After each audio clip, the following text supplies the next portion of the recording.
এই যে ছানার মিষ্টি বকশিতপুরে,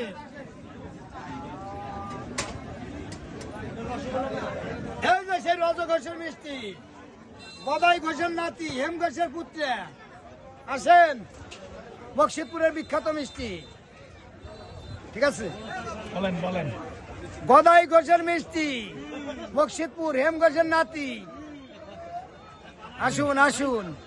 মুর্শিদপুরে কোন জায়গায় বলেন? বকশিতপুর টেংরা খোলা, গদাই ঘোষ মহারাজপুর, হেম ঘোষ বোয়ালমারি।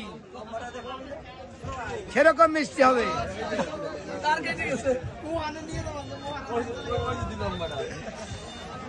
গদাই ঘোষের মিষ্টি, গদাই ঘোষ, হেম ঘোষের পুত্র। এই মিষ্টিটার নাম কি? এটা হলো রসমঞ্জরি মিষ্টি। রসমঞ্জরি। রসমঞ্জরি। এইটা হলো পানিতয়া, এইটাকে বলে পানিতয়া, এইটাকে বলে সীতাভোগ, ওইটাকে বলে বাদশাভোগ।